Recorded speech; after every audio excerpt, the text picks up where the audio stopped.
All right, we're going to call the Morgan County Board of Zoning Appeals meeting for October 28th, 2024 to order. We do have a quorum this evening with all members present. At this time, we ask you all to stand while Mr. Rumball leads us in the Pledge of Allegiance. I pledge allegiance to the flag of the United States of America, and to the republic for which it stands, one nation, under God, indivisible, with liberty and justice for all. Thank you, Mr. Rumball.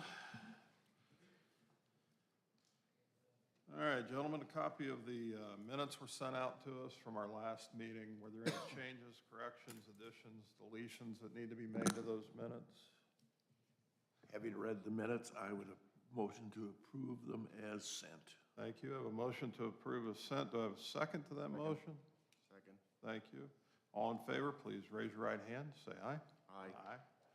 Minutes are approved. The agenda was sent out to us in advance, as well. Were there any changes to the agenda this evening? Open for a motion to approve the agenda. Thank you. Second to that motion? Mr. Rumball, thank you. All in favor, please raise your right hand. Say aye. Aye. It is approved. All right, at this time, we're going to ask the board's attorney, Mr. Peden, to swear in everybody who's going to speak this evening.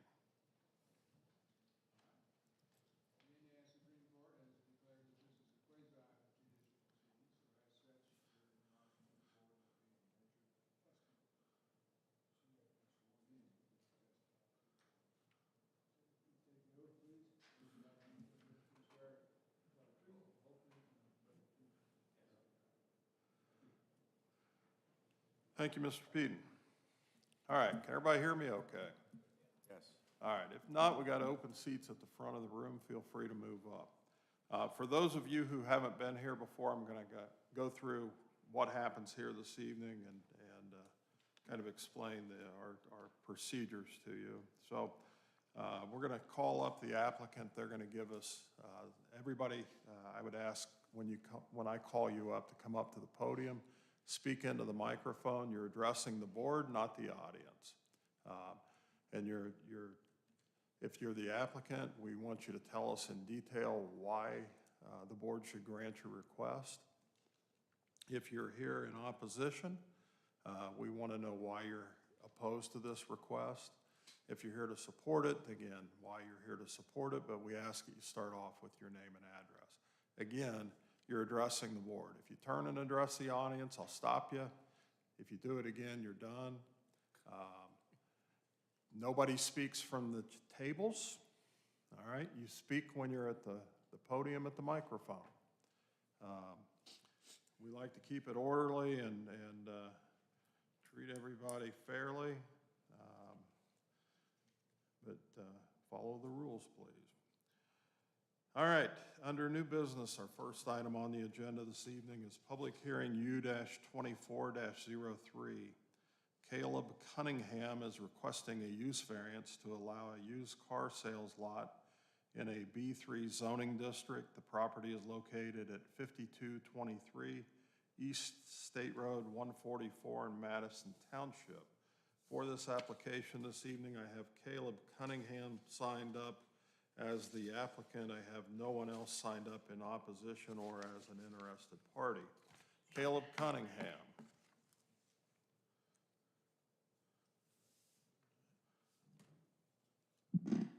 Good evening.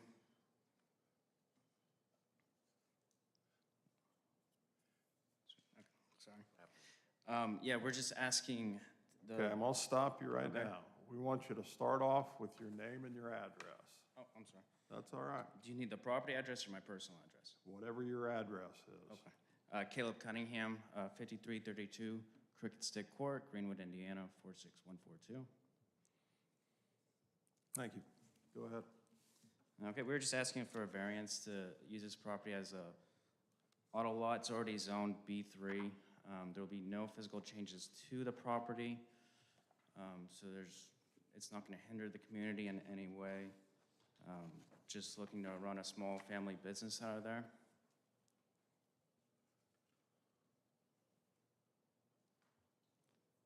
The owners currently that I'm leasing the building from next door also is also used, and the variance is zoned for a car lot over there. So we're right next door, so there's really no changes there. It was a Morrisville zoning, not too long ago, and I think it would have been zoned correctly there, but obviously we've changed to the Morgan County. Again, going back to it's commercial business, so there should not hinder the community in any way. There'll be no changes, no weird hours. We're not doing any maintenance there, just strictly sales. Thank you. Anything else you want to tell us? No, I don't think so. All Pretty- right, pretty thank you. simple, I think. Stay right where you're at, though. Gentlemen, questions? You say you own the property and the car lot next to it? No, sir, that's the same owners that I'm leasing the building from. They own both properties. Okay. Thank you. What are your hours? 10 to 7 Monday through Friday, and 10 to 5 on Saturday. No Sunday. No Sundays, no. Is there any repairs going to be done to vehicles No on the repairs, no, property? sir. Oh, strictly just cars will be ready and cleaned. We'll have them dropped off to the lot. I currently have another lot in Indianapolis that has a repair shop, so everything will be done there. So at that lot, you'll only see clean cars, ready for sale. They've already been fixed and detailed, so it'll be very organized. It'll look good. Yeah, No oil spots and stuff like that? I mean, used cars will have a couple leaks, but there shouldn't be now.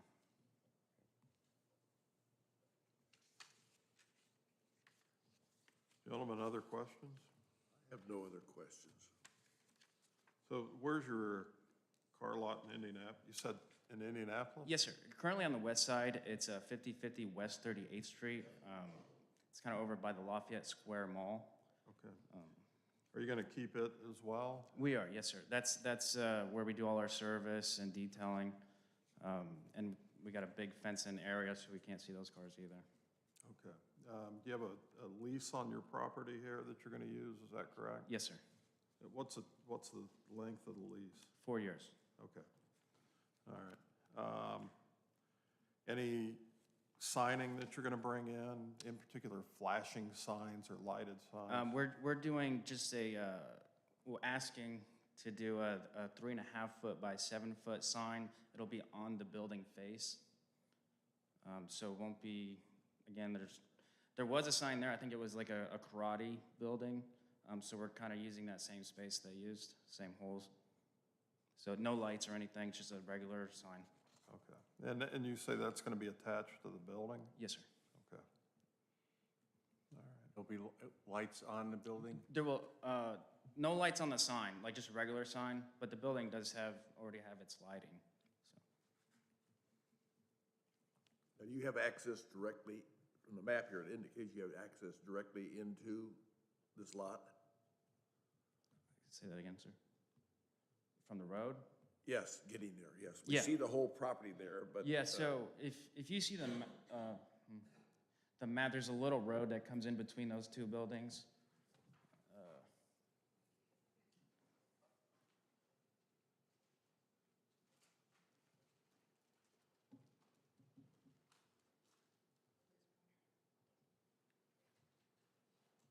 Okay, yeah, so this road right here, so this is the other building. This is the building I'm leasing. So there's an entrance right here that comes into this lot. And there's also entrance over here. I don't see that one being used as much. That comes right in, oh, sorry, that comes right in over here as well. But this would be the entrance off the road. Over the area, I just didn't know there was an entranceway into that Yeah. particular lot. I think it's newer, but yeah, it's there. Thank you very much. Yes, sir. Gentlemen, other questions? Thank you. Thank you. All right, we have no one else signed up to speak on behalf of this application, so we'll close the public hearing portion of the meeting, which means to all of you out there that we are not taking testimony anymore. We're going through some procedural processes that we have to follow in order to approve this, and then we'll call for a motion. So what we have, again, is a use variance request. For the description of the request, the applicant has written, the property will be used as a used car lot for sales only. No repairs will be done on this property. We specialize in selling 1 to 2 owner used cars from $5,000 to $20,000. 3 employees will be working out of the property. Hours are Monday through Friday, 10 to 7, and Saturday, 10 to 5, closed on Sundays. Under the findings of facts, section 2.1, the statement is the approval will not be injurious to the public health, safety, morals, and general welfare of the community. The applicant indicates that's a true statement. In support of that has written, no changes will be made to the property. It's already zoned for business purposes. Open hours will not hinder the community in any way. There are no repairs being done, so there will be no noise issues. Next door is owned by the same owner and is already zoned for car sales and repairs. Under 2.2, the statement is the use and value of the area adjacent to the property included in the variance will not be affected in a substantially adverse manner. The applicant indicates that's a true statement. And in support of that is written, the property adjacent has been used for auto sales and repair for several years. Under section 2.3, the statement is the need for the variance arises from some condition peculiar to the property involved. The applicant indicates that's a true statement and states the property is already zoned for commercial business and has a space to be well suited for use for auto sales. Under 2.4, the statement is the strict application of the terms of the zoning ordinance will constitute an unnecessary hardship if applied to the property for which a variance is sought. Again, the applicant indicates that's a true statement, and to support that has written, the property is zoned commercial but not zoned for auto sales. Under the Mooresville buffer zone, auto sales would have been permitted, but under Morgan County is not. And lastly, under 2.5, the statement is the approval does not interfere substantially with the comprehensive plan. And the applicant indicates that's a true statement. In support of that is written, commercial property is already for the intended use for this location, so allowing auto sales would not interfere with the plan. For the technical reports, the health department states they have no objections. The surveyor has reviewed and made no comment. And staff's report on this application.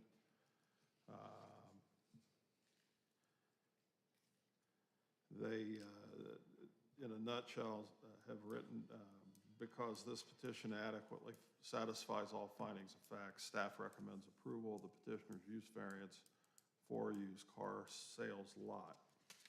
So, gentlemen, we're open for discussion on this application. I would move that we approve U-24-03 based on the finding of facts and the reasons stated in the staff report. You mind holding that motion for a second and see if we have any discussion prior to that? Is there any discussion to be had? Yes, my question is he going to have a building erected on this, or is there going to be a bathroom on this? Or are they going to use other property? I guess we need to ask Well, him we that. can call the applicant back up here and inquire. Thank you. There are buildings already there. There's 2 bathrooms. There's one inside, one outside. So I'm not doing anything except putting a sign up. Thank you. Gentlemen, other discussion? I know I've lived out in that area 34 years, and most of that time, next to it has been a car sales. That building, as I recall, at one time was a hobby shop, and then I think they sold used tires there. But next door has always, kind of on and off the last maybe 10 years, has been a used car lot, and that I'm aware of has never created any problems. I don't see why this would be any different here. So I would support this. Any other discussion, gentlemen? Mr. Rumbaugh, you care to make your motion again? Yes, I would like move to approve petition U-24-03 based on the finding of facts and the reasons stated in the petitioner's finding of facts. Thank you. The, Have a motion staff to, report. thank you. Have a motion to approve with no conditions. Do I have a second to that motion? Mr. McGrath seconds. All in favor, please raise your right hand and say aye. Aye. Thank you. It is approved. Thank you very much. You're welcome to stay, but you don't need to.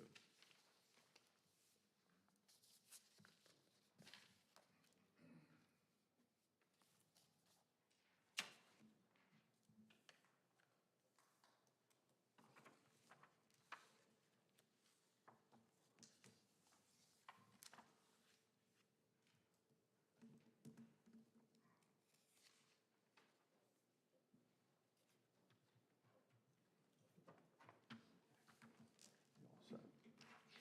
Thank you.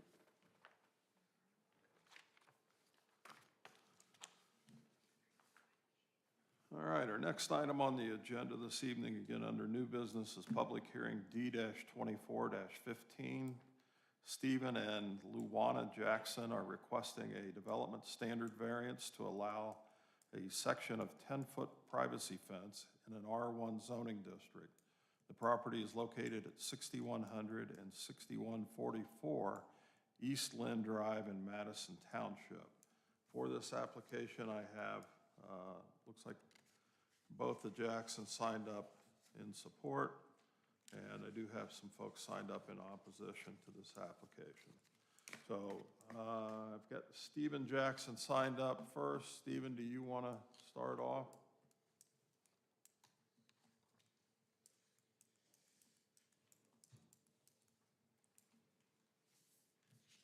Hello, my name is Steve Jackson, 6100 East Lynn Drive, Mooresville, Indiana, 46158. Pardon? Can you scoot up a little bit closer to the mic? Oh, so it'll pick it up? sure. Thank you. Thank you. Can you restate your name and address, Mr. Jackson? Stephen R. Jackson, 6100 East Lynn Drive, Mooresville, Indiana. Thank you. Go ahead. We just would like to have the variance to keep peace between us and the neighbors. Their yard's right next to us, and there's some objectionable things that bother us, and the only thing that we could do to fix that was put this fence up. It's not to make anybody mad, it's just to give them privacy and us privacy. Anything else you'd like to tell us about your request? That's about it, I believe. All right, gentlemen, questions? Side of the good-looking fence is gonna face your neighbor? Pardon? Or what side of the fence is gonna face your neighbor? The wood side is facing my yard now, but if there's a problem with that, which I believe there is, that we're willing to put the boards on the other side. Did you build this fence? I did not. We had a fence company build it. Okay. And so it's 10 feet tall, and the code is 6 feet, right? Not sure. Okay, it is. And how long has the fence been there? The fence has been there approximately, what, 3 months? Sorry, I can't ask him You're anything. talking to us. I'm sorry. I believe it's been there like 3 months. Okay, all right. And how far offset from the property line onto your property is it? It's right on the property line. Right on it? All right, gentlemen, other questions? No? Thank you.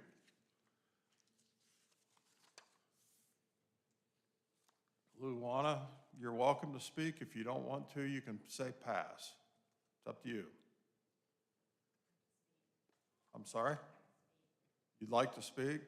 We'll get Steve to sit down and you can come on up. Thank you, Steve.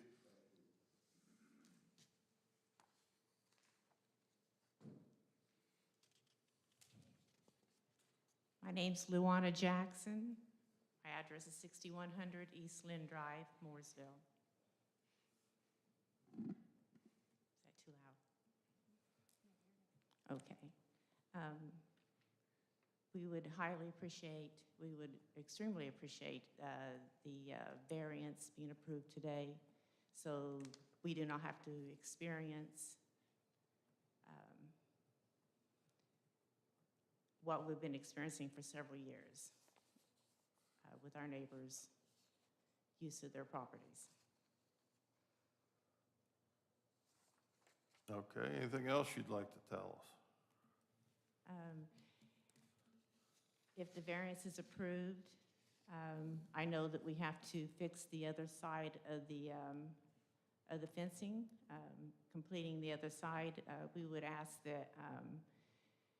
that we could have ample time to get this done if we were allowed 90 days for the work to get finished, and with a grace period in case the weather is too cold for the installer to put the boards up. The installer said that the temperatures would need at least be 30 degrees for him to put the boards up without splitting the boards. Okay, anything else? No. All right, gentlemen, questions? Fence to prevent any animals from going? I'm sorry. Is the fence going to be to prevent any animals from going from one property to the other? No, it's just to prevent, it's to allow our neighbors to use their pool and their backyard the way they like, and us not have to be subject to seeing it, because our front yard is their backyard. So basically, it's to give us peace in our yard and them peace to use their property the way they like.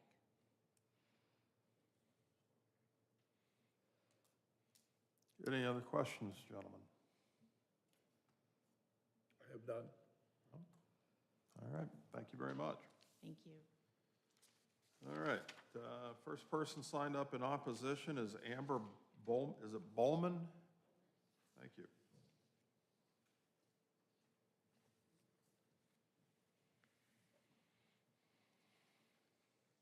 Good evening.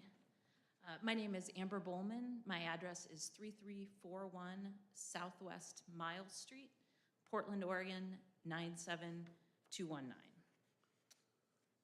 Obviously, that is not located in Morgan County, but I'm here because my parents, Carol and Chris Enstrom, own the property immediately adjacent to the fence. Their address, and they're both signed up to speak here as well, their address is 6174 East Lynn Drive, Mooresville, Indiana, 46158. Chris actually grew up in that house and has lived there, I think, 53 out of his 63 years, and my mom moved in about 20 years ago when they got engaged. As I mentioned, I may be able to cover most of our objections, but they signed up just in case they might want to raise additional issues. First of all, let me just say thanks for giving us this opportunity to voice our opposition to the fence that the Jacksons have built. We appreciate it, and giving us a chance to explain why we don't think a variance should be granted in this case. At the outset, I just want to be very clear about my parents' position. They are not opposed to a fence being built between their property and the Jacksons' property. Privacy fences are built all the time, and if the Jacksons had built a fence that complies with the county's design codes, we would have no issue with that. We wouldn't be here before you today, but they did not build a fence that complies. In fact, they didn't even come close, which is what I think we're here to talk about. The other thing I want to make clear is that my parents tried to stop the construction of this fence before it was completed.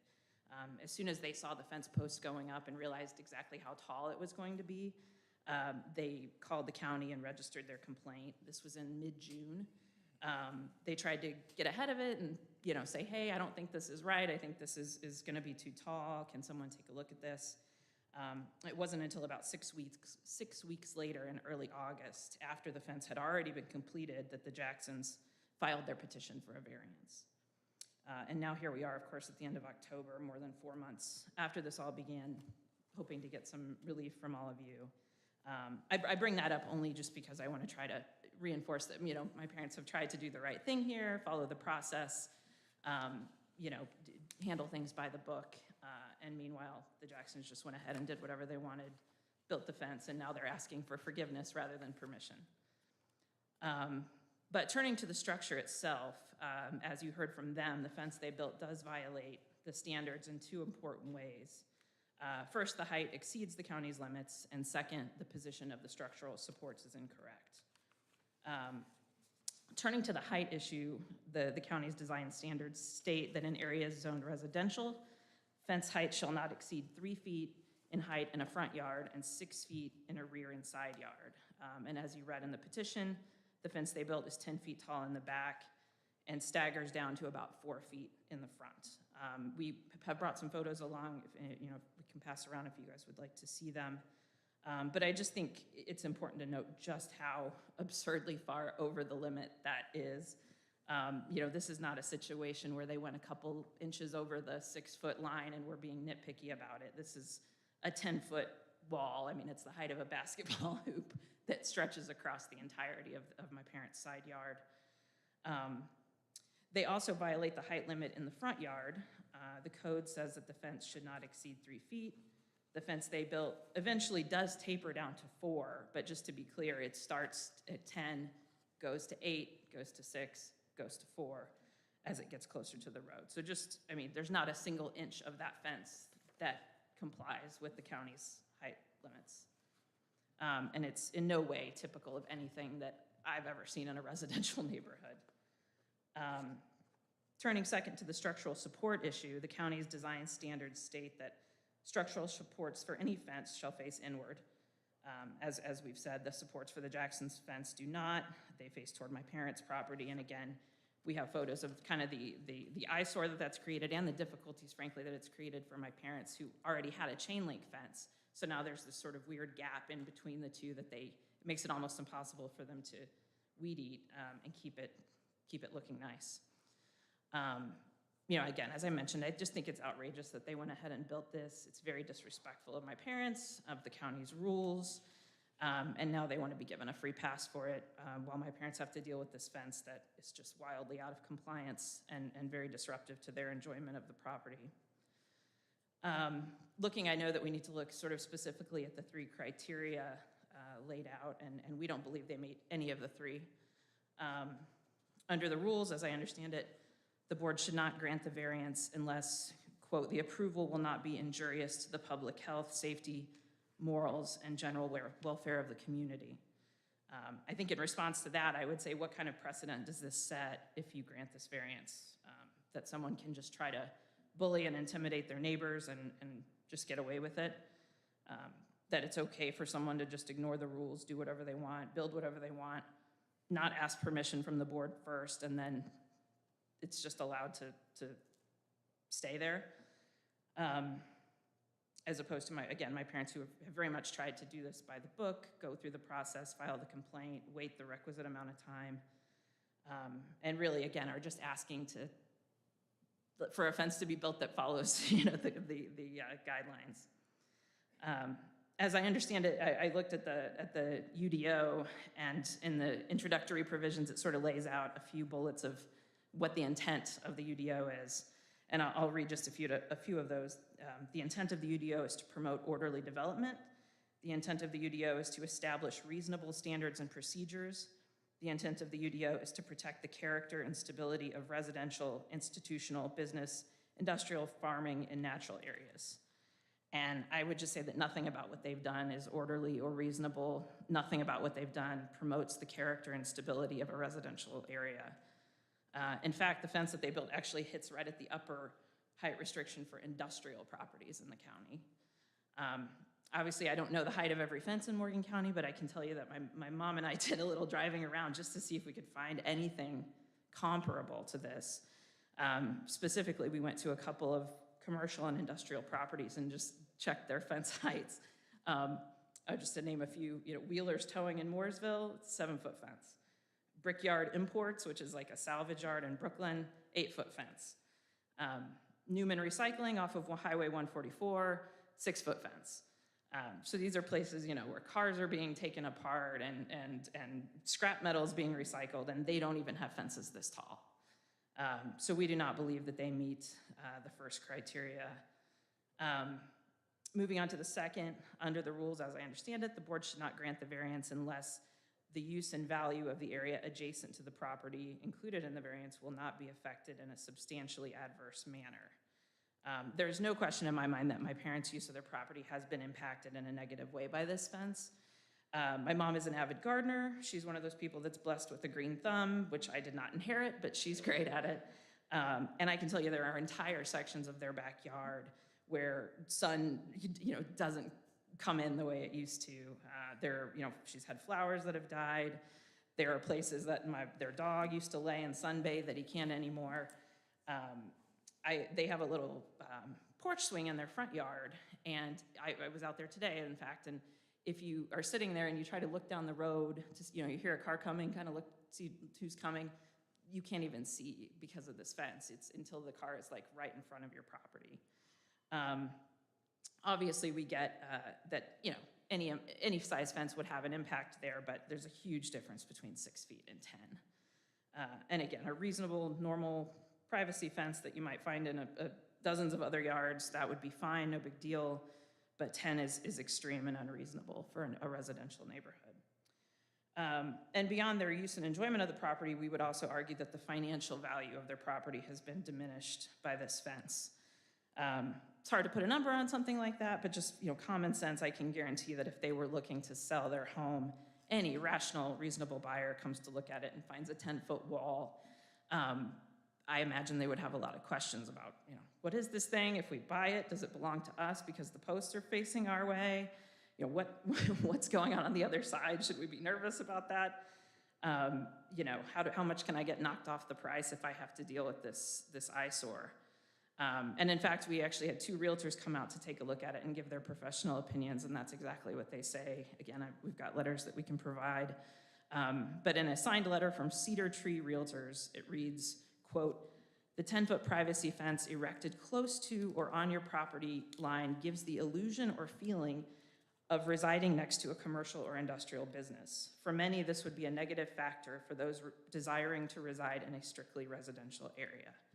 So again, I go back to why the height limit for a residential fence is set at 6 feet to begin with. That's the residential height restriction in Morgan County. It's also the same in Marion, Johnson, Hendricks, Putnam. I looked them up.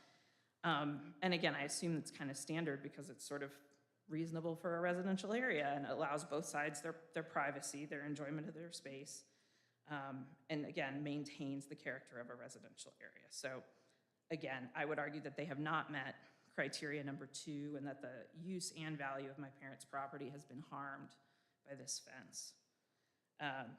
Finally, the 3rd criteria under the rules, as I understand it, the board should not grant the variance unless the strict application of the terms of the ordinance will result in practical difficulties in the use of the property. And that's just not the case. Again, as we've said, it's totally normal, reasonable to want privacy in your own yard. We get that. And a fence that is built to the county's code, 3 feet in the front, 6 feet in the back, with the supports on their side, would give them that privacy, give my parents theirs.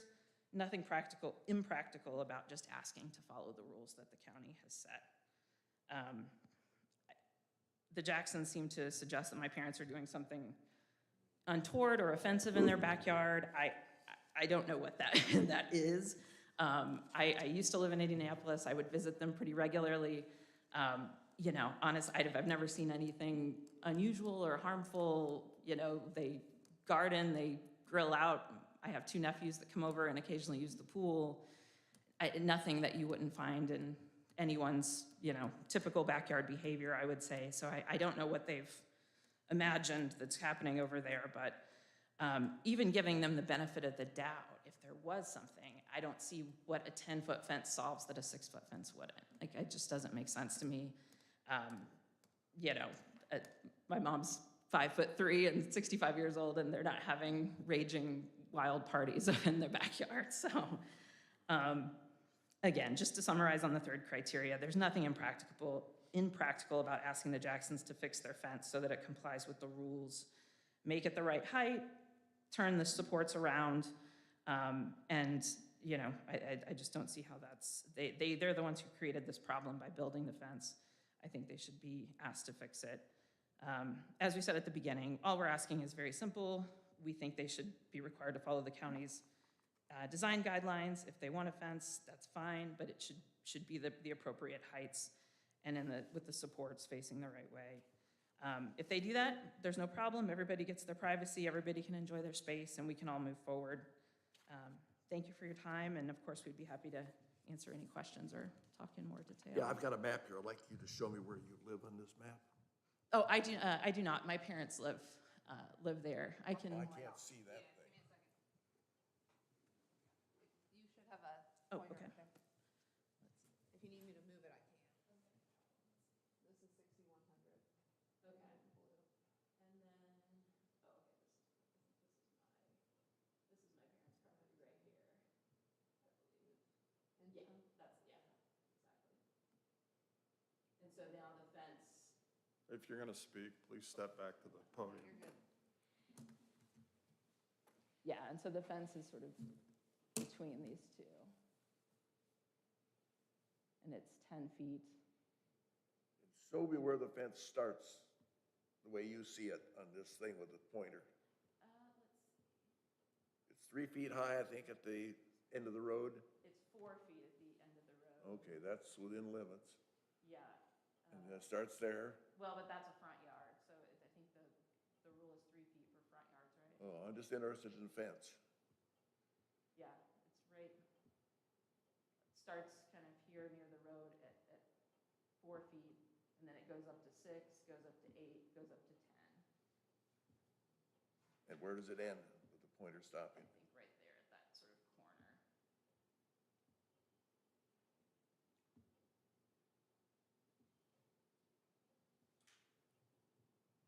And the back of the fence faces your property. What I'll call the back of the fence, the non-board side, but the 2x4 post side. Correct, yeah. The structural supports face my parents over here. House immediately to the left is the petitioner's. I think this is the petitioner's house right here. Both are, this one and this one.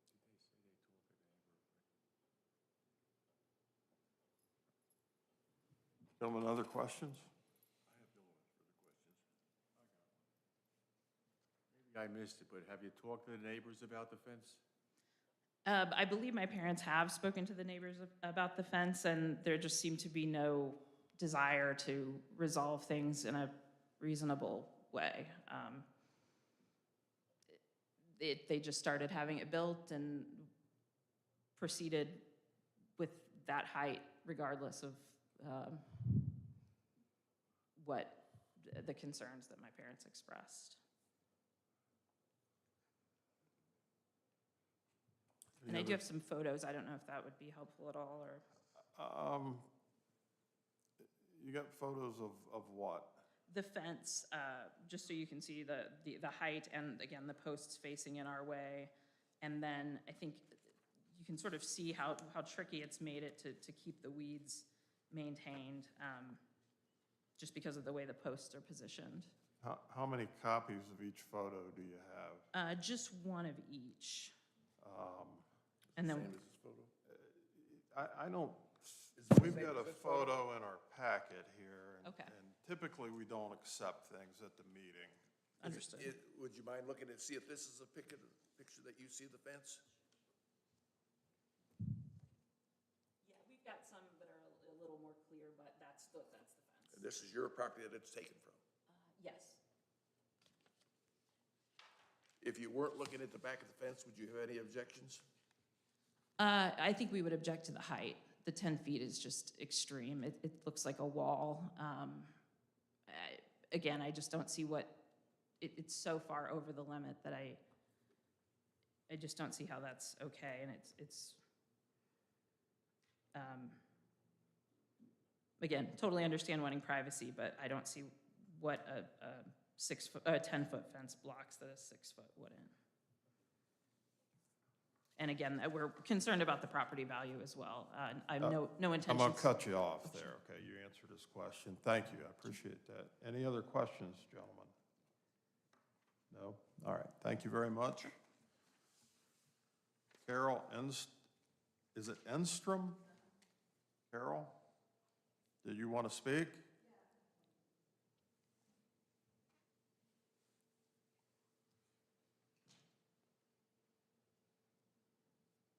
My name's Carol Enstrom. I live at 6174 East Glen Drive, Mooresville. And I'm the property owner adjacent to the fence. One thing I do want to be clear, because it is so tall, from the edge of our patio, they say they see us. It's over 150 feet to just our chain link fence, not even to their fence. So they literally would have to come to our fence and stand there to even see anything without the fence. It's so far away. There's trees, I mean, again, we had pictures, I'm sure you can see on there. A 6-foot fence would serve the purpose. Even without it, you couldn't see unless they were standing at our fence looking. Thank you. Gentlemen, questions? Is there anything else you'd like to tell us? Nope, that's it. All right, thank you. All right, Mr. Enstrom, I'm sorry, I don't know what your first name is. Chris? Okay, thank you. All right, so you're passing? All right, thank you. All right, as part of our procedure, we allow the applicant to come back up and readdress the board, address any, if they choose to do so, address any concerns they've heard from those in opposition. Stephen, do you have a desire to come back up and speak again? Yes. All right, thank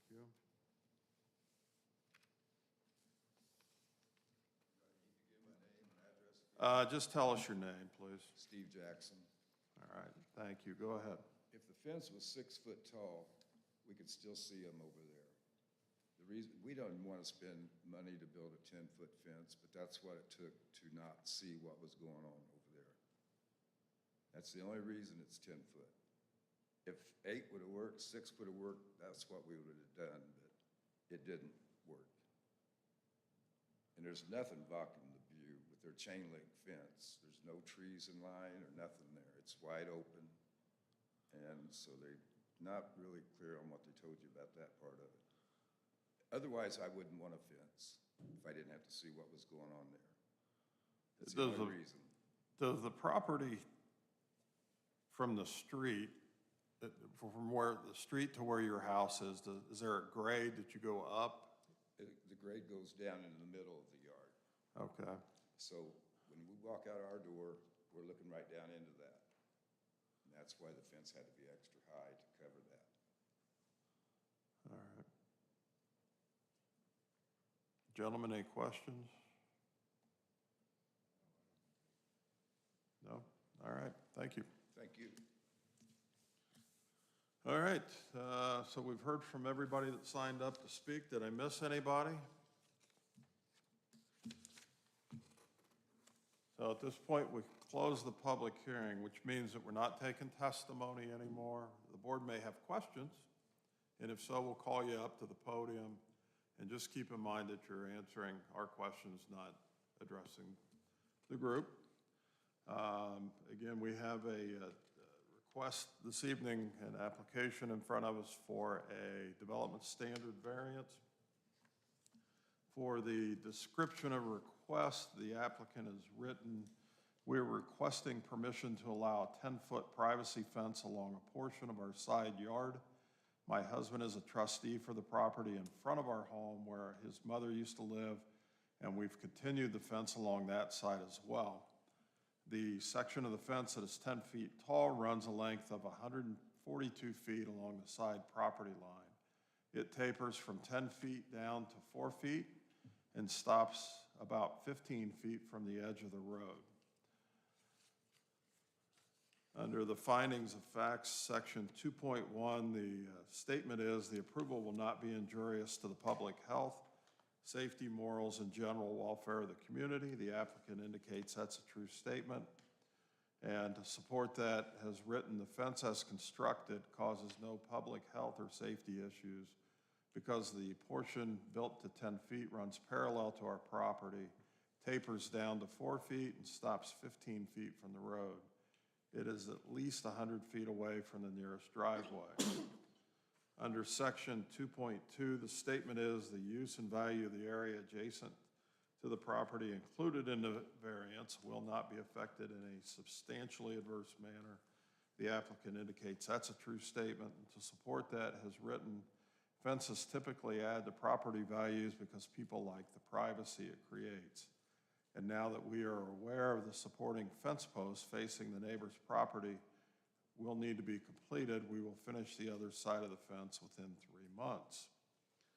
Under section 2.3, the statement is the strict application of the terms of the ordinance will result in practical difficulties in the use of the property. The applicant has indicated that's a true statement. In support of that has written, we built this house 27 years ago. We love our home and do not want to move. If the 10-foot fence height is not allowed, we cannot comfortably maintain or relax outdoors on our property without being subject to our neighbors' offensive behavior. They can use their property as they wish, but the 10-foot privacy fence allows us to protect our peace and enjoyment of the home we love. For the technical reports,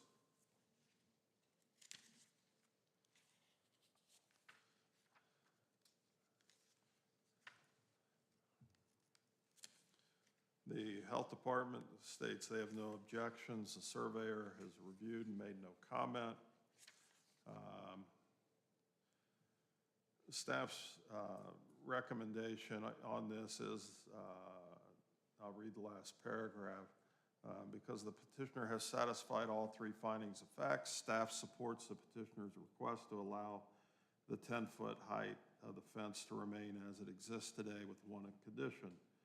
The petitioner should be required to modify the fence such that the support posts are covered or the fence panels be reversed so that the posts face towards the petitioner's property. A reasonable time frame to complete this requirement should be discussed with the petitioner if the approval is granted. Gentlemen, we're open for discussion on this application.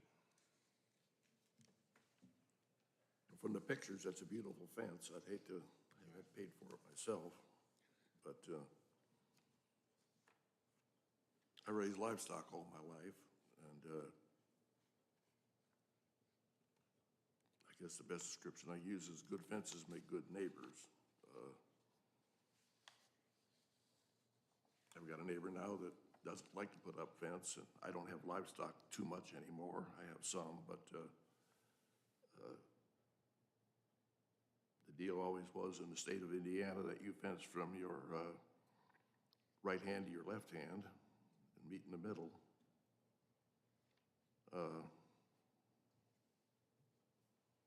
I wished he'd put up the decent side fence to his neighbor, but I don't know how much that's going to affect my decision. It's just in the very back that the high fence is, and I think if it created a good neighbor scene, which there evidently is not now, I don't find it that offensive. That's all. Thank you, gentlemen. Other discussion?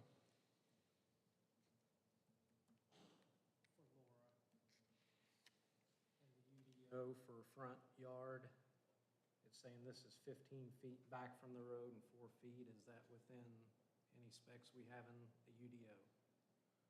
15-foot setback is fine, because it just needs to be out of the right-of-way, but 4 feet is a foot over the minimum or the maximum required in front yards, It's a foot over.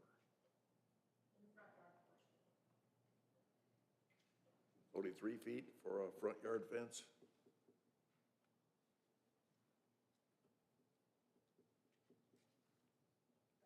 You're at 10 feet, you go to 8 and 6 and 4, so if 10 foot's good enough, you would think that anything less than that would be acceptable. Oh, it's right to UDO, there'd never be a 3-foot fence, I'll guarantee you that.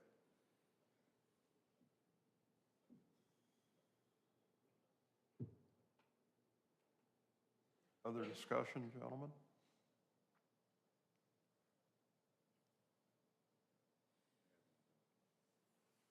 Neighbor with that nice a fence, I think I'd like it. What was that? I said, if I had a neighbor with that nice a fence, I think I'd like it.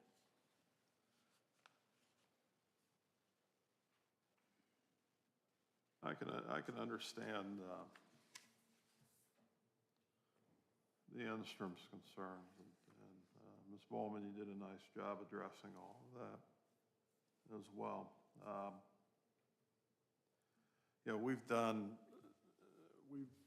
required people to put up fences. Typically, it's in an industrial setting, especially like with the amount of gravel pits and that we've had. We've had them build berms at least 10 feet high and then plant shrubbery on it to further block it. And then I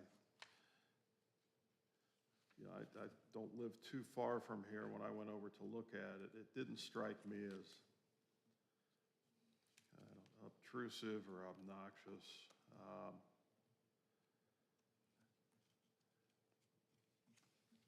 And then looking at the topography of the land and how the neighbor's house sits, the applicant's house sits in relationship to the Enstrom's property, I guess I can understand why they wanted to go above the height. Never a fan of somebody who doesn't follow the rules. And they're there for a reason, and I'm surprised that the applicant didn't do some research prior to having that built, and that the fence company didn't do some research as well, but you're the property owner, so it falls on you. I would be in favor of approving this. I think they meet the findings of fact. Obviously, and I think maybe Mr. Rumball was kind of leaning this direction as well, that the issue of the fence post needs to be addressed. The pretty side of the fence should face the neighbor, and the post should be into the applicant's property. Whether they sink new posts to resolve that or pull the panels and flip them to the other side, either way will accomplish that. We're up towards the 1st of November. Given 90 days, I would think would be an adequate time to do that. I don't think 90 days it is unreasonable on that. And if there's, I would think this fence company would have a big interest in getting this done, since they constructed a fence that was in violation of the codes anyway. Maybe that'll instill a little urgency. If the board is so inclined to make a motion and votes to approve it, I would think we would want to include that condition that the fence post be not visible to the adjacent property owner, that they face inside to the applicant's property. Would you make that motion, Mr. Chairman? I'd be happy to make that motion if no one else cares to. Any other discussion?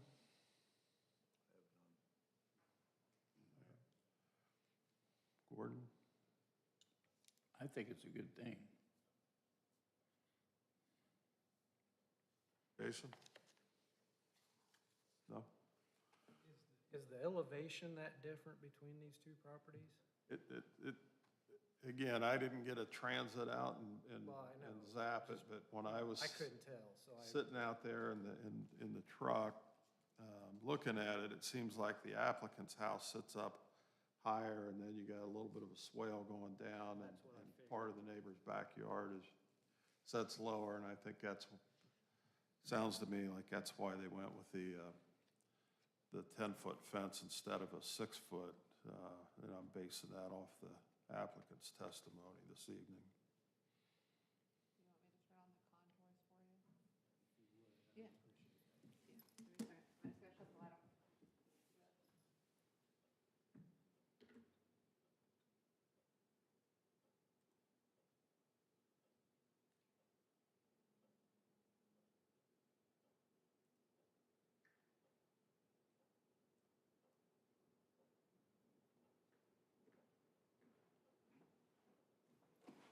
Are those 10-foot contour lines? I do believe so. I know the closer they are together, We only know that, but each line is 10 foot this is 780. in elevation.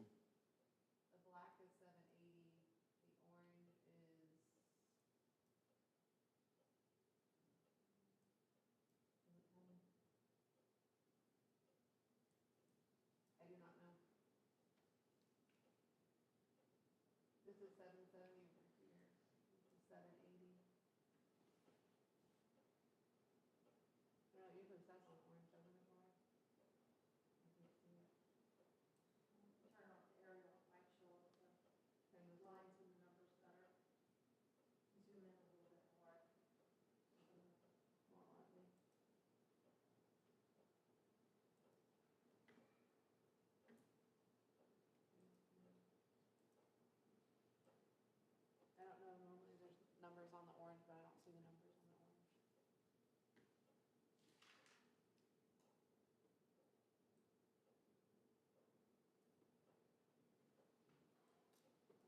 let's ask, is the elevation in your estimation 20 feet difference from one house to the other?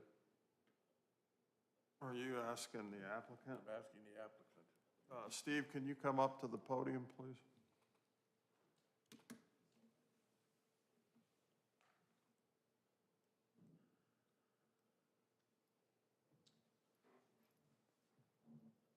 Would you estimate on these contour lines, which I believe are normally 10 foot around here, that there would be 20 feet difference between the two houses in elevation, or approximately?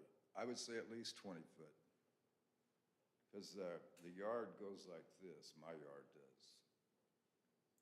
Starts up high, goes down really low, and then gradually comes back up. You're on the opposite side of the high mark there, as we look at it to the west.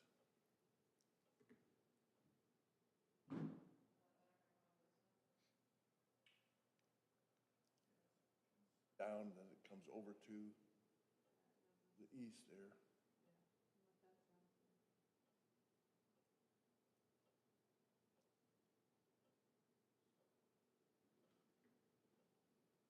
Thank you. Thank you. Gentlemen, any more discussion?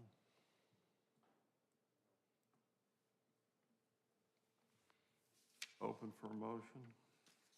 You make the one you did? Can if no one else would care to. Anyone like to make a motion? If not, I will. All right, I move that we approve D-24-15, Stephen and Luana Jackson, as a request for a development standard variance based on the findings of facts as stated in the application by the applicant's testimony this evening, and staff's support of them meeting findings of facts for each one of the required items. I would also include in that approval that they have no more than 90 days starting from today to change and put so that the panels are visible to your neighbor instead of the post on the fence. And that's for the entire length of the fence. And that's it. So I've made a motion. Anyone care to second that motion? I'll second it. Mr. Crone seconds. All in favor, please raise your right hand, say aye. Aye. It is approved.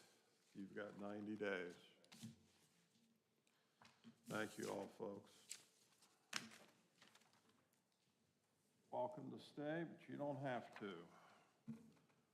All right, our next item on the agenda this evening is D-24-17, Amanda Hoyt, on behalf of Alexandria. Have her pronounce it. I'm sorry? One more time. Vredeveld. Vredeveld,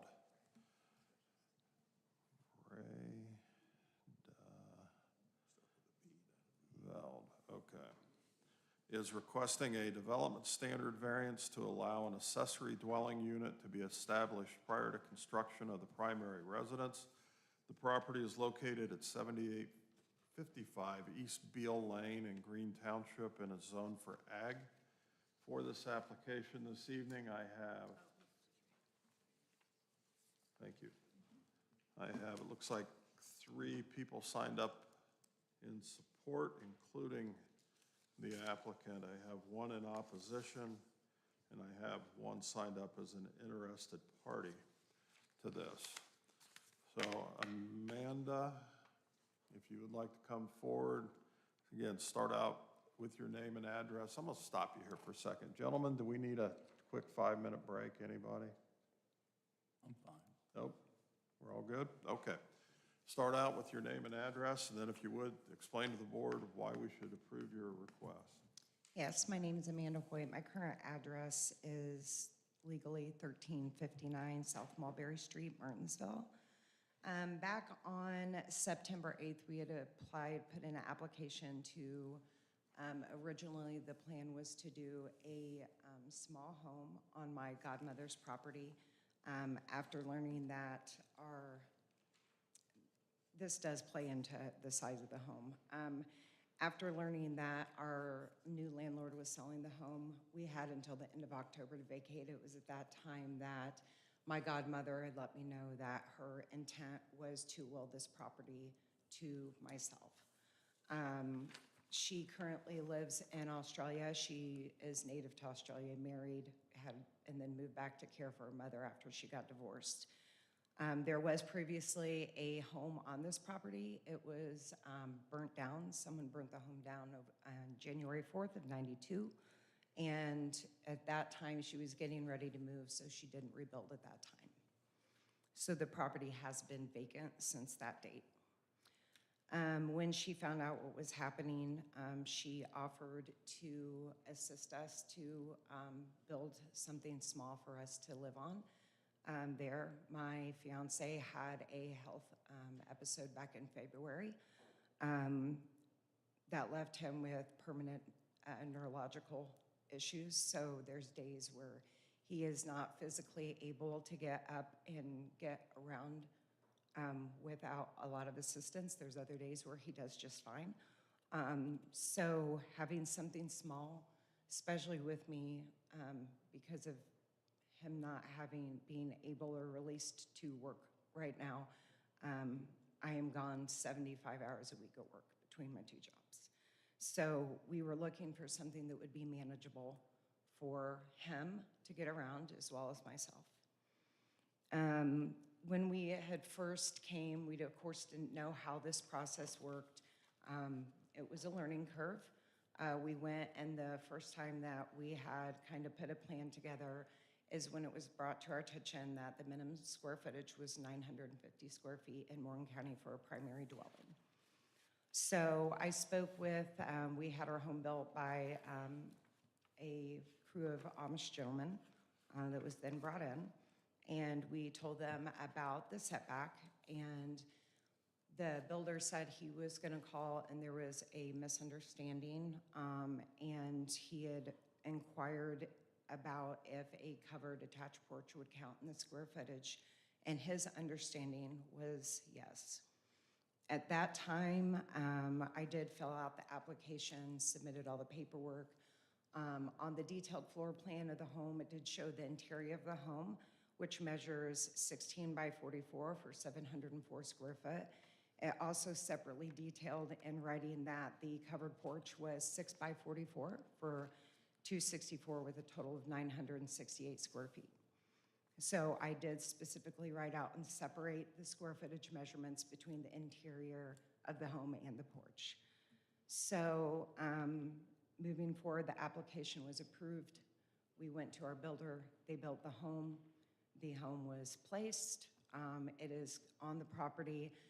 And after that happened is when we got the notification that our neighbor had made a complaint about the size of the home, saying that we had communicated directly with him. It was 16 by 44. Not here nor there, but that conversation did not happen. But either way, we put a stop, and I set a meeting to come in and speak with Laura so we could try and figure out resolution as to what we could do that would be beneficial and help this problem. So my godmother flew back over from Australia again to attend this meeting with Laura. And that's when we were talking, and she was letting her know her plan. She is actually getting ready to sell her property in Australia, and she's 76, has health issues herself and is needing some assistance. So the goal was she also would have a home on her property, and I would assist in being her caregiver until she passes, and at which case the property will go to myself. So when we brought that to light, Laura explained in more detail the accessory dwellings, how those work versus the primary dwellings. And that's when we found that the current square footage as is of the actual interior of the home of the 704 square foot did meet the requirements of the accessory dwelling, which is under 800 square feet. So the goal is for Alexandra to be back and building her home within the next 2 years, in which case she will have the primary home. Ours will be the secondary or the accessory. There was also brought to my attention, there was some question about where the home was placed.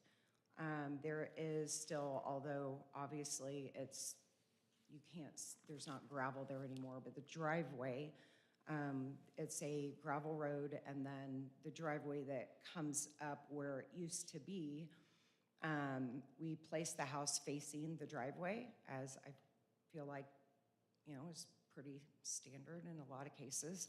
And the reason also we chose that placement for the home is because when Alexandra moves back and builds her main home, it's going to actually be L-shaped, so ours sits like this, hers will be like this facing the pond, and we'll have a shared area like a porch behind there. So that will give me easy access and be close to her to be able to help when needed, and kind of keep everything in line with where it was at. Her home is actually going to go where the previous home was. In regards to privacy, I did try and express to the neighbor at the time, I guess that really doesn't matter, but there's going to be actually already in plans an 8-foot privacy fence. We are zoned agricultural. That is going to run that entire side of the property. It will just be that one side. I grew up 2 properties down from there. My parents owned that, so we still know and are in contact with a lot of the neighbors that are out there, as well as my parents. So we're not doing anything with that, but we will, out of respect for our neighbor and given him the privacy that he's come to used to since he, built his home when he built it, we do plan on putting that up in order to maintain that for both sides. So that is about it. Honestly, the property was very naturalized over the last, since 92 being vacant, and I feel like we've already done a lot of work that has improved the overall appearance of the property compared to what it was. And obviously, anytime you're going through any type of construction, it's not going to be, pretty until it's done. It's going to take some time, but we have full intent on getting the property back to what it, used to look like, and it will be maintained. And if nothing else, I would assume that that would do nothing but help property values around the area rather than, having something that's not as maintained. So that's all I have. Gentlemen, questions for the applicant? I have none. Is that pointer still laying up there on the podium? It sure is, yeah. All right. Thank you. So can you show us with the pointer where the driveway is on this property? Yes, so the entrance is right here, pretty much on the property line. So the driveway came down and then around like this. And then it also actually went all the way, there was a road that went all the way back to the property because she used to have animals and beehives and all that back there. So there was, it continued. So is that a pond in the center of that? That is correct. Okay. Where are you putting this house? So it is already there, and it is right here with the previous home being here. And that's why the placement was here, is because it is facing the drive, which is what we wanted. And then Alexandra will be going there, or asking for a permit to go there when she builds her residence when she comes back. So again, it will be in an L shape and give me easy access to be able to assist her as well as needed. Is there a septic system on the property today? Yes. Yes, sir, there is a septic and a well both. Is someone living in that building today? No, there is not. Okay. All right. You've answered my question. Thank Yeah, you. you're welcome. Gentlemen, other questions? No? Thank you, I Randy. got one. Didn't you say you're gonna put up a privacy fence too? Yes, sir. And you said how tall? 8 foot. And my understanding is we are allowed 10 foot in the side and rear as we're zoned agricultural, so.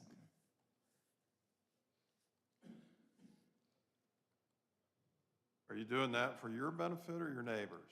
I'm doing that for both benefits. There's been some other things going on as well, so we just think this would be the best for both. And again, I understand and I'm not insensitive to the fact that this property was not occupied when they built their home. I understand that. They have been accustomed to not having anyone right there, and I can understand that, you know, they don't like that there is now. So we're very respectful people, and we're trying to do what we think is right for both sides. But ultimately, we can't do that right at this time because our priority has got to be, we literally are homeless as of Thursday until this is complete. So, All right, thank you. you're welcome. Any other questions, gentlemen? No? I have, is it Patty Good? Not going to speak. Patty's going to pass. Steve Good. Steve's Good's going to pass as well. All right. I'm sorry, what? Well, if you want to come up, right now's your time to do it.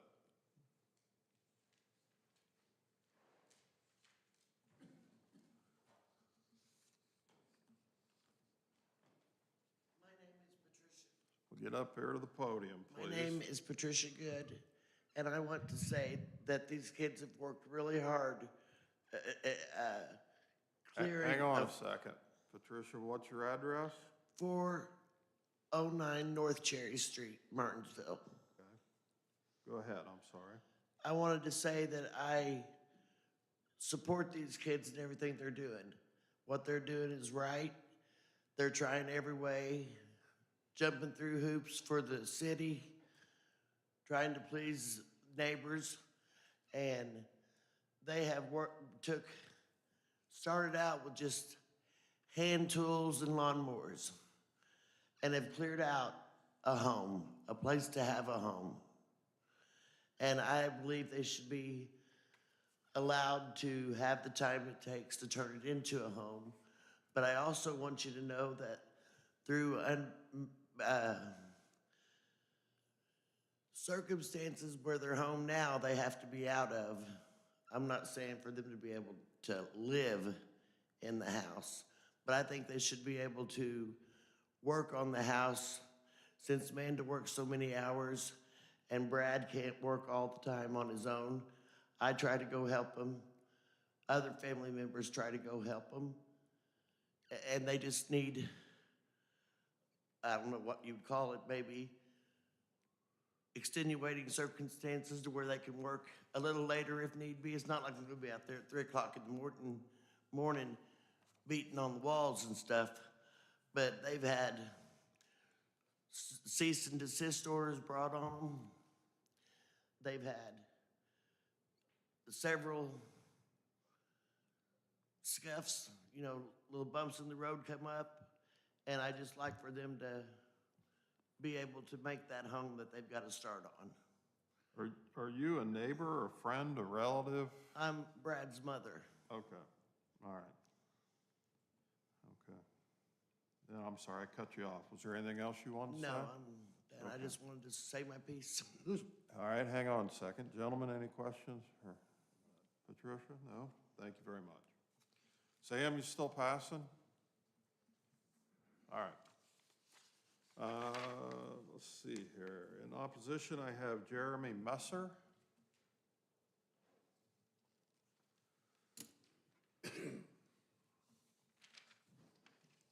Jeremy Messer, 7901 E. Beale Lane in Martinsville. I'm the property directly to the east of the property in question here. I'm here in opposition to this variance as it directly affects the enjoyable use and value of a property in a substantially adverse manner. This house has already been placed on the, on the ground, as she mentioned, where it is. It faces directly at my wife and I's house, right across our front yard, our backyard, right across our porch, our bedroom, our bathroom window. It's the most intimate areas of our household. And now when they sit on their front porch, they're facing right at my bathroom window where my wife and my baby girl shower. Somebody forgets to shut the blinds on that window. Somebody will have an opportunity to see one of my girls in a situation where they should not be able to see one of my girls. This has been nothing but a headache since it started. They never show up to work until on the weekends at 7 o'clock or later at night. I work a late night shift. I had to take off work today to be here.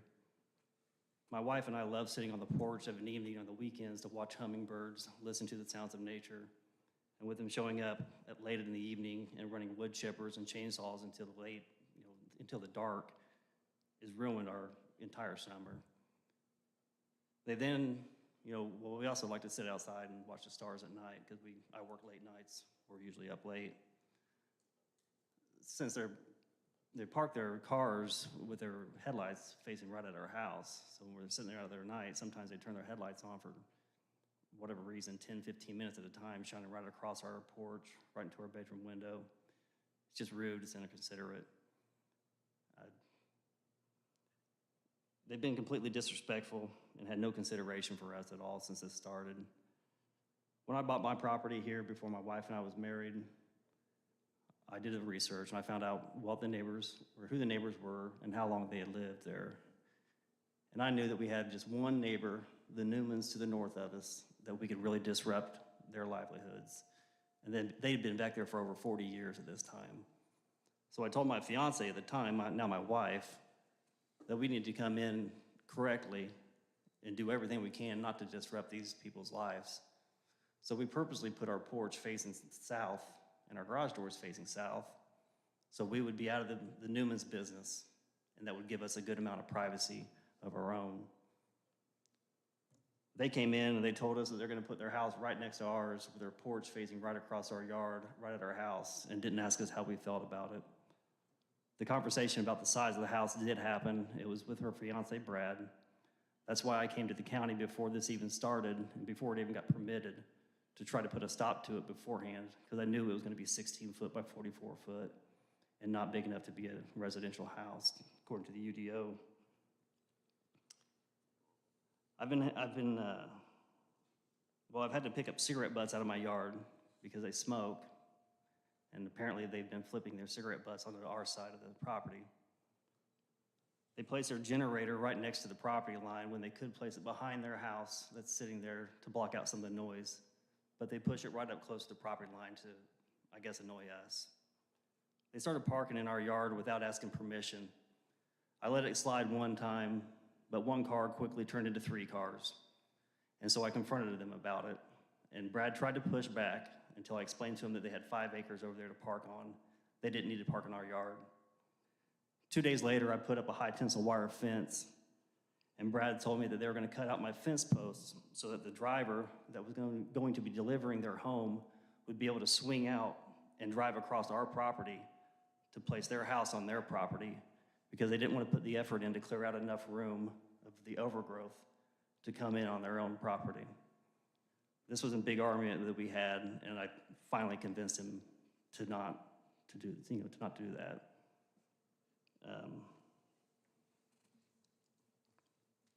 If they're allowed to do this, if this is approved, the privacy fence,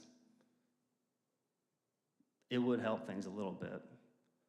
But I do believe that their porch lights are gonna give us quite a bit of light pollution shining across our yard, again, ruining our nighttime star watching and just enjoyment of our property. If we were in the market to look for a house still, we would never buy this place. When you step out on our back porch and look to your right, it's right there in your face, looking right back at you. It's very uncomfortable. I lived in neighborhoods for 42 years, and I've never felt less privacy than I feel now. We moved out here to an area like this to have privacy and to distance ourselves from neighbors. And they have successfully ruined that for us. We plan on this being our forever home, and now we're having second thoughts. This is very disturbing to my wife and I both. We plan on putting a swing set to the side of our house here to play with our baby girl that we adopted earlier this year. And now I guess we can still do it, but it'll be under the watchful eye of our neighbors, which would be quite uncomfortable for us. I feel they got caught trying to pass something off for something that it's not. This building is built by a company named Wagler, which I found out from Laura, or not Laura, I'm sorry, Amber, right? Amber? Yeah, sorry, I said the wrong name. But if you look on Wagler's website, they've never one time mentioned the word modular or Amish, and it was permitted as an Amish-built modular. It doesn't fit the definition of a modular home as defined in the UDO. It's an empty shell of a shed, or it was when they placed it. They've not stopped working on this once they filed for this petition. They've been out there numerous times doing work inside and outside of the house. They're out there this weekend digging trenches for, I guess, water lines and sewage lines, and I could hear hammering and sawing inside of the house. I believe that this should not be approved the way it sits. My wife and I we wouldn't like it, but we would be able to live with the house to where it sits if it wasn't facing directly at our house. It destroys every bit of privacy and enjoyment that we have from our property, and we loved our piece of land that we had. I believe a condition that could be placed on it would be to spin the house around 180 degrees. Amanda said herself that they want to put their houses in a U or an L shape and have a shared access area there inside the L. The porch would be nice to have on that side. There's no reason to have the porch facing our place. I drive around town, drive out through Indianapolis, and I cannot find one house, even in a neighborhood in town, that faces another house the way this does ours. It's completely uncalled for. I spoke with Wagler on the phone to inquire on if these were built to the residential code, and the man hauled around forever and finally said no, that they didn't have engineered drawings for their buildings, but that they were working on them, but at the current time they weren't available. Amanda blamed me on Facebook for causing them this extra delay, but it's not my fault. It was a lack of effort to do things right the first time.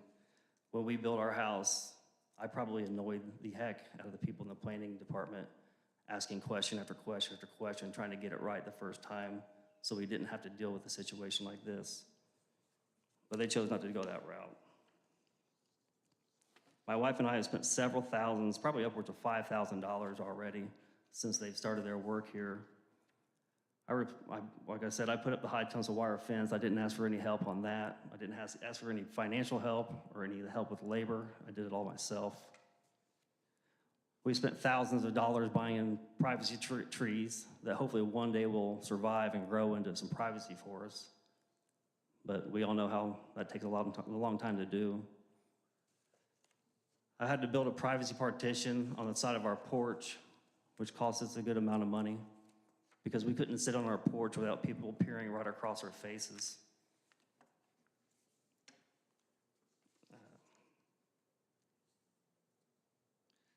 I think I already mentioned that the conversation about the size did happen. I had it with Brad in the gravel drive of Beale Lane.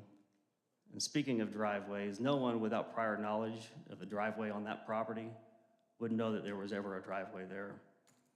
Now, they do have prior knowledge because they're related to the owner, but it's so badly overgrown that you can't even see any gravel on the ground. They've also told me that they plan on placing the driveway right on the property line. And if they put gravel in the driveway, that gravel is going to go into our yard. We have already close to 600 feet worth of gravel to mow up against. We don't want your gravel in our yard.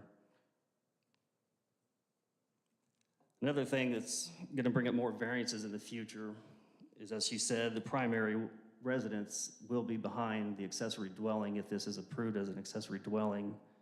Accessory dwellings are supposed to be placed behind the front facade of the primary. An accessory dwelling is also supposed to be, I guess, half the size maximum.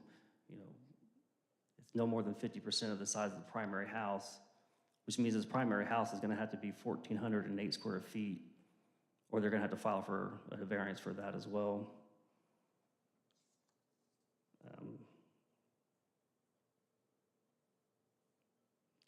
I don't know if I have any more else. I'm so disturbed by this that I can't even really think straight. This has consumed me for months, and it's just destroyed my wife and I's love for our property. I appreciate your time.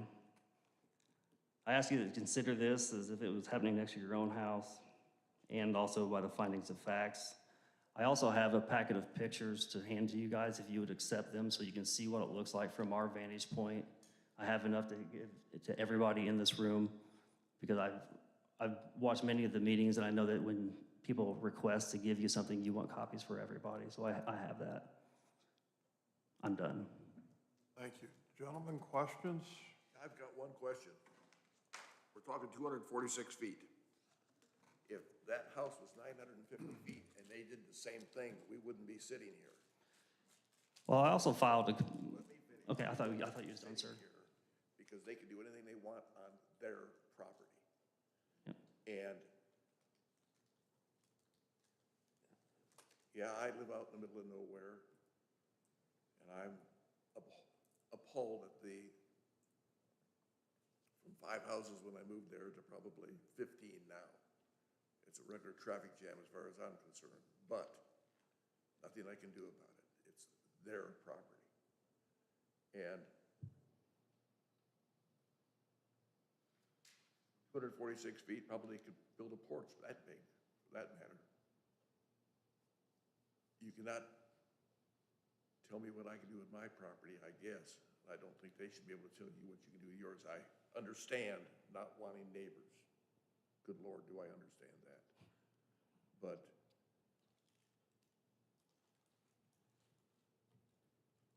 you're just, to me, you came across as you don't want a house there and you have no authority to say they can't have it. Now, the question is, of course, 246 feet, that's the difference. And I guess I probably shouldn't say this, but if I had any more neighbors, I couldn't use the outdoor bathroom. That's exactly the way I feel, because nobody can see where I live. But my wife is frowning at me back there. No, I wouldn't like it if they built a house next to me. I don't find any problem with this. They may be offensive to you. Maybe they would be to me. I do not know. But you can't command the view with somebody else's property, in my opinion. That's all I've got to say. And I agree with you on people should be able to do what they want to do on their own property. Like when we bought our place, Newman's had probably 1,000 windows stuck in their yard, and I didn't care one bit. He apologized profusely, and I finally told him just to shut up about it, said it nicely. Okay, I'm going to stop you there for a second. Gentlemen, other questions? For Mr. Messer? If not, I've got a couple, Mr. Messer. Is that pointer still up there? Yes. I am sorry. Do you need one of those? Do you need one of those clappers where you clap your hands, lights go on and on? All right, you got it. You got it.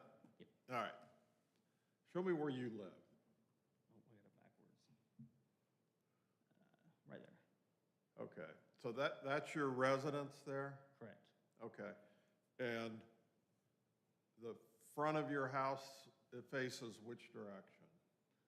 Well, I mean, technically, this would be the front of our house, but our porch is here, our garage doors are here.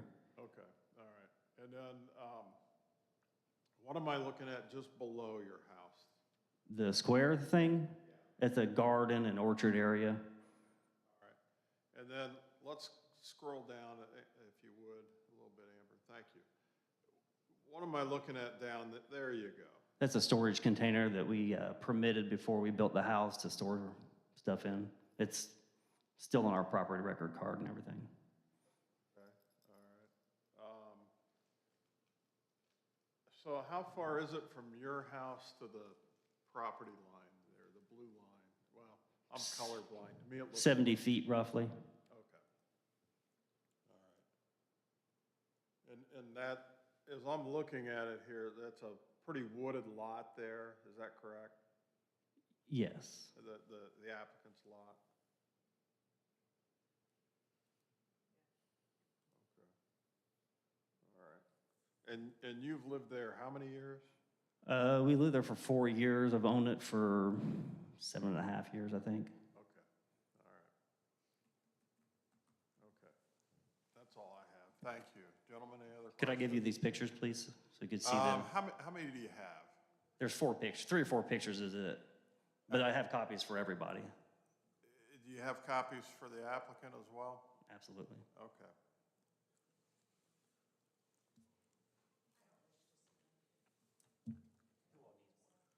Everybody here needs one. Here, and then one, yeah, I need it to be able to file. Laura and Mr. Peden.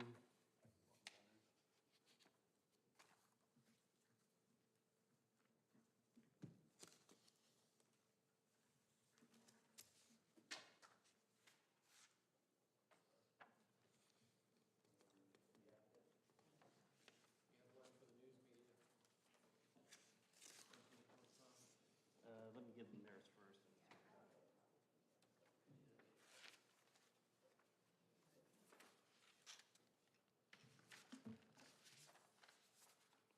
Mr. Rumball, could I say one more thing to you, please? No, but thank Okay, you. thank you.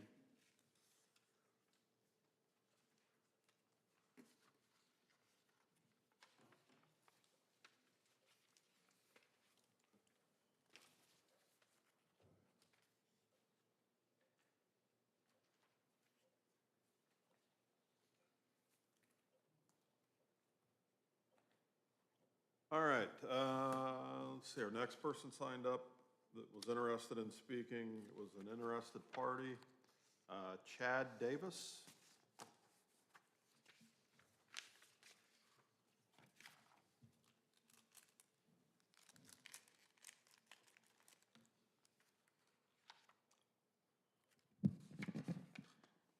Hello, my name's Chad Davis. I own the property there at 1104 Delman Road. It's the one adjacent to Jeremy's property. I can show you there on the screen. I am right there. Those 2 pieces.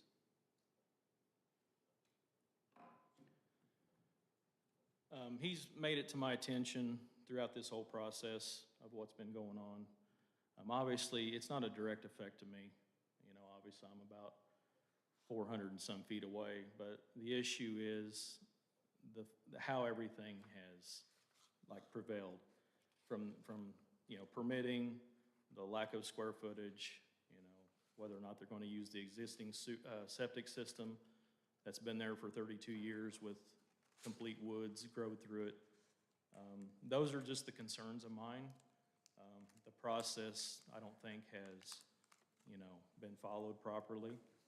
The proper permitting, the square footage, things of that nature. And the only thing that I have to add as far as Jeremy goes, it's just the positioning of the home. That's the biggest issue. He probably would have never said nothing about the square footage, but it is the facing of the property, and I can actually see it from my home as well. The home faces east, and it faces right in to his master bedroom and his basically rear recreational area. And that's his biggest concern, I think, with the whole thing. He brought this attention up to the county before the place was ever even set, got these motions in order, and then the process just continued. So other than that, that's really all I had with it. It was just the process failed. The process failed between the people building the home. I don't want to see, they can build a home there. I have no problems with the neighbors. There's no issues with them building there. The biggest issue is the process failed from day one. The size of the building, what it was meant for, and the fact that the county didn't follow through with, whether it was with inspections, verifying things were the way they were supposed to be. So that's all I had to really say about it. Thank you. Gentlemen, questions? I have none. No? Thank you. Appreciate it.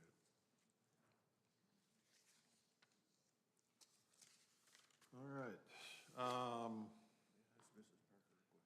Yeah, please. Mrs. Parker, does this house meet all setbacks as to where it sits?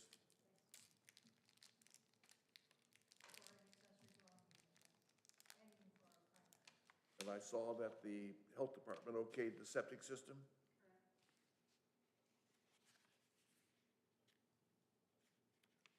Thank you very much. No other questions. Thank you. Amanda, do you want to come back up and readdress the board? Is this the house that they built? Which one is it? Although Amanda Hoyt, although I feel like I shouldn't even have to do this, because I am not going to sit and be made out to be a horrible person. I will not. I work very hard. I have a very good reputation within my community. I work in a professional field. I treat people with respect, and I expect the same back. I want to address a couple things just in regards to that before anyone makes a decision based off of us potentially being these horrific Well, neighbors. let me stop you here for a second. So, we're not here to judge your character, all right? We're here to hear yours and other interested parties' testimony as it applies to the application for the variance. So, Okay. you don't need to say anything at least in my mind, you don't need to say anything about, to defend your character. What we're interested in is your neighbors got concerns. What are your thoughts on that? Is there anything where you could meet a middle ground, or are there any concessions that you're willing to make possibly in that, now that you've heard his concerns, and you may not, but now is your time to speak to that. You don't have to speak to your character. We're not sitting here in judgment of that. So in regards to privacy, like I said, we had full intent on putting up an 8-foot privacy fence. The high tension fence that is up now, that is currently on the line, actually was Alexandra's. He illegally removed that entire fence off that side. And when it was brought to his attention, when she came back and was not happy, he put it back up.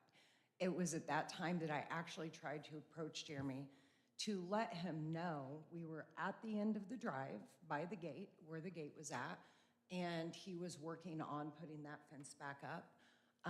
I did walk up to him, kind of waved my hand.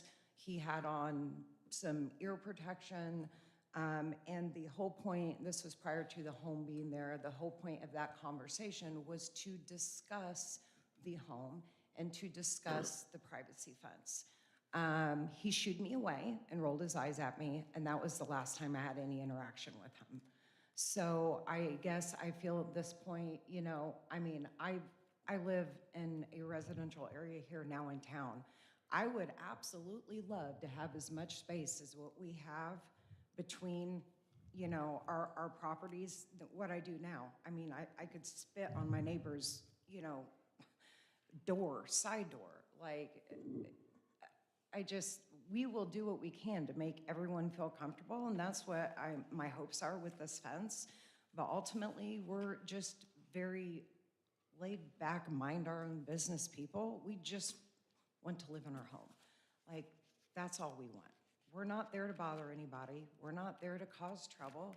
We just want to be left alone, and we will leave everyone else alone. It's really that simple. We weren't trying to pull anything sneaky. Obviously, if you're not trained in construction and, application processes. You're not going to be a professional at it. It was a learning curve, absolutely. But on the flip side of that, never once were we trying to hide any information. When I put the application in, I did specifically divide out the square footage of the two, just because I was like, I want to make sure this is right. So we're not trying to break any rules or regulations at all. We truly are not. We did what we thought was right. We weren't hiding anything that we were doing because we didn't know that anything was wrong. We're just asking permission to move forward at this point, and, we're not going to be peering in his window. I mean, I have children, and they're grown now, but I am a protector, not a creep. So that's all I got. Okay, hang on just a second. Gentlemen, any questions? Yeah, would you step forward here and Yes. tell me what I'm seeing here? Is that your house now? That is correct. Thank you very much. You're very welcome. The blue roofed house there. Gentlemen, any other questions? You said the property owner's planning on being moved back within 2 years? Yes, that is correct, So sir. a house built within 2 years? Correct. Yep, she's working on getting her property together. She's already started trying to get things packed and, working on getting all of her assets and everything sold over there to move back permanently, correct? So what would be your plans if something unfortunate would happen to her before she gets this house built? Before she gets the house built, then we would have to expand the size of ours if we couldn't get a variance to leave it as is to meet the 950 square foot requirement. We would just have to find a way to do it if we couldn't get a variance. Right now, unfortunately, just being vulnerable, that's not an option for us. We lost a huge income in February when that happened, and I'm doing my best to hold this together by myself and let us not end up on the street. It's not about disrespect, it's about panic, about having somewhere to live.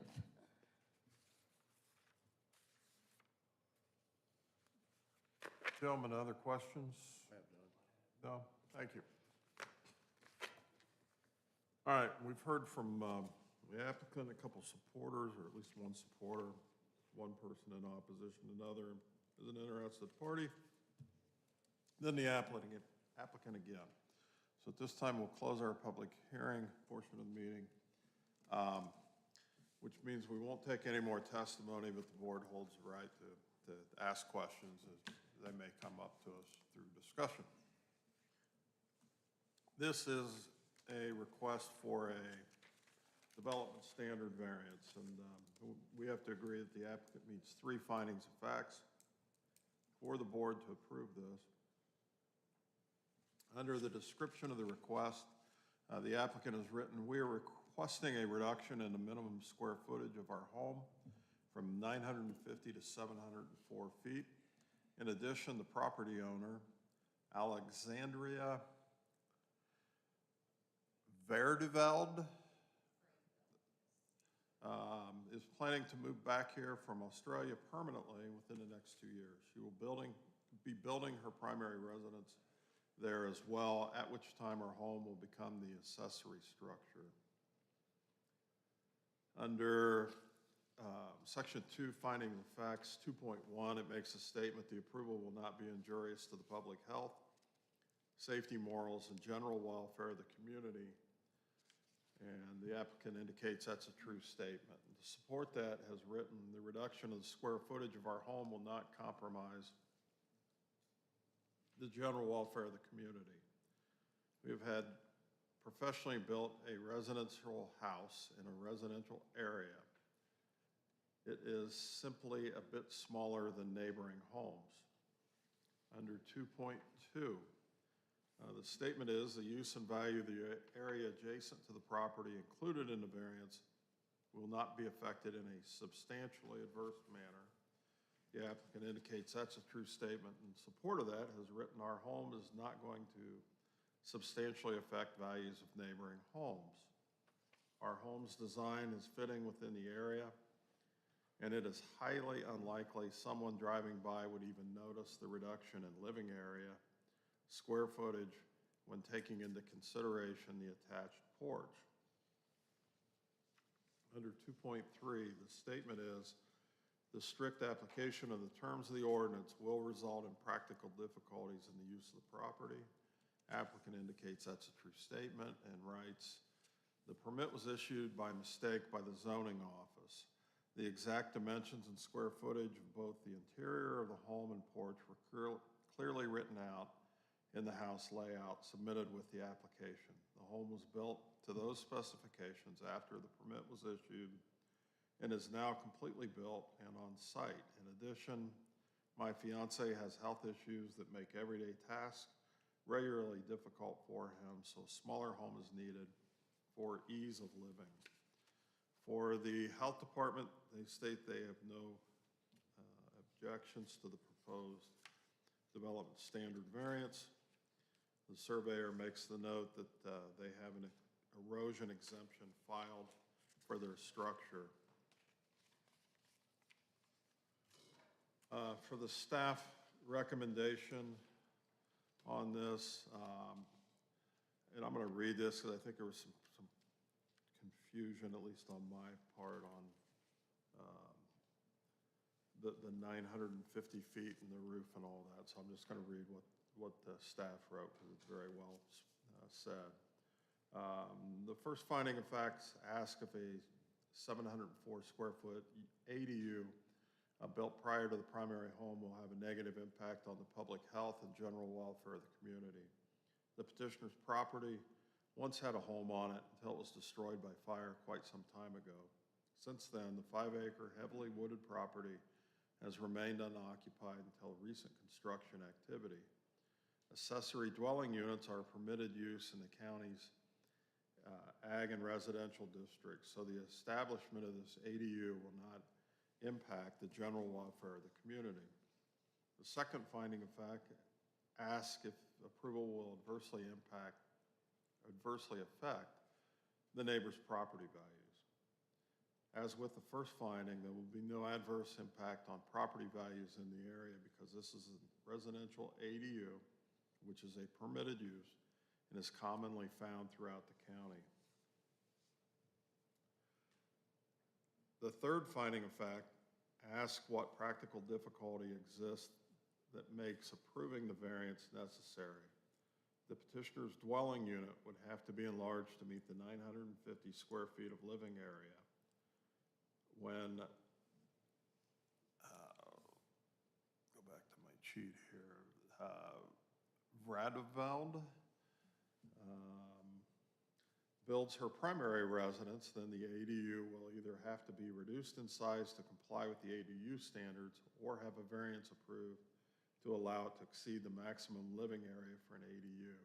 Staff believes the practical path is to allow the ADU to lawfully exist as is until the primary dwelling is constructed within the next 2 years. For these reasons, staff supports the petitioner's request to allow the ADU to be established before the primary home with the recommended condition that construction on the primary home is started within 2 years. And gentlemen, we are open for discussion, please.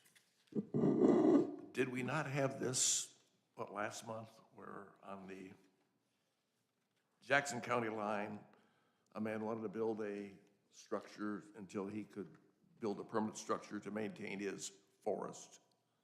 I think that fell into the same category, and where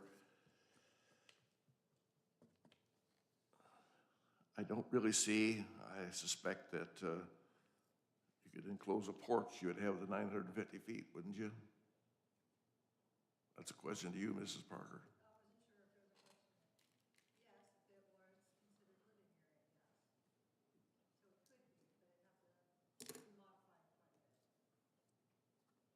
Yeah, I feel for the gentleman that bought his forever home, but this is America, and you can't stop somebody else from building a house on their property if they follow all the rules, and this is a slight variance, but not a great variance.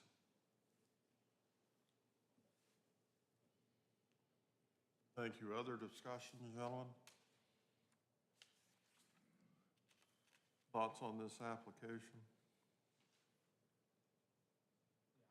If there would, this is just different because the accessory is going before the house, which we've done plenty of accessories, so it wouldn't even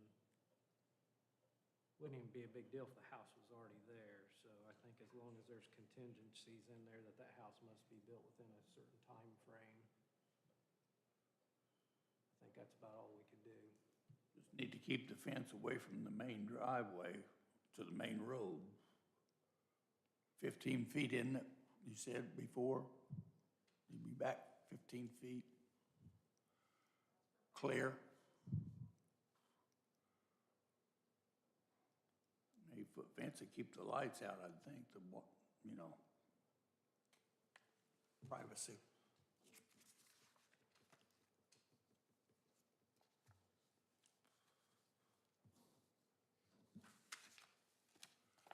Other discussion?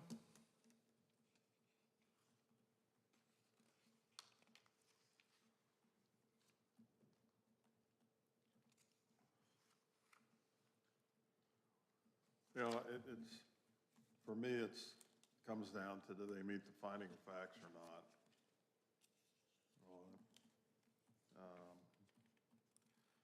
Yeah, I wish they'd have built it in the middle or over on the other side, and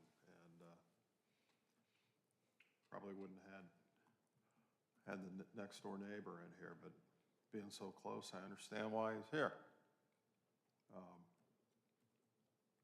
I think the big factor was to keep it close to the septic too. It was already there. And I get that, and you got a base for a driveway, whether or not it's overgrown or not, you got the base there. And that's the cost savings and less ground disrupted, and all those things. And what Bill had mentioned earlier, that, you know, you buy your property, if you want to control what goes on around, you buy it as well, and that's not always a possibility, and I deal with that myself, so I'm certainly sympathetic, but for us tonight, it comes down, does the applicant meet the findings of facts? I would say that they probably do, or that they do, and that the contingent, in my mind, if a motion's made, definitely has to have the construction on the home, not a road to the house, not a spur off of the lane, but construction to the home be started within 2 years, and if it's not, then this be revoked and they can remove that structure from the property.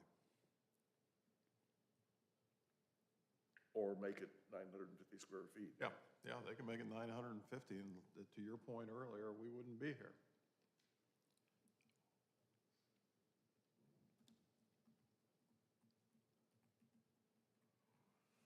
Any more discussion, gentlemen? No. Open for a motion.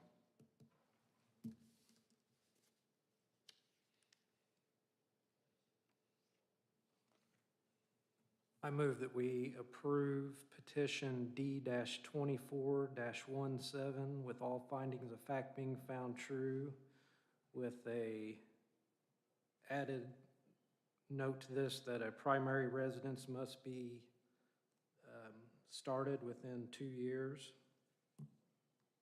of today. Thank you. I have a motion with a condition. Do I have a second to that motion? I'll second it. It's all in favor, please raise your right hand, say aye. Aye. Aye, it is approved. Thank you all very much. You're welcome to stay, but you're not required to.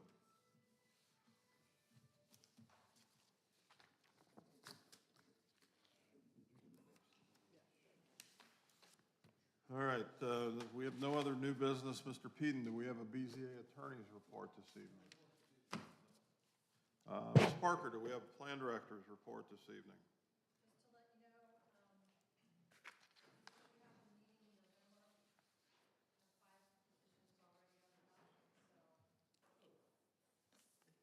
Before you get here. All right.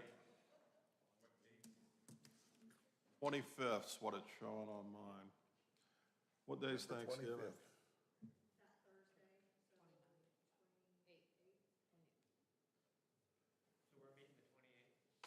That Thursday, so 28. November 25th. What? November 25th. 26th or 5th? 5th. Getting old. Makes sense to you. All right, gentlemen, we have nothing else on our agenda. Is there any other business to be conducted this evening? If not, I'll open for a motion to adjourn. Make a motion, we adjourn. Thank you. Second to that? Jerry seconds that. All in favor, right hand, say aye. Aye. We're adjourned. Thank you all very much. Yeah. Bruce?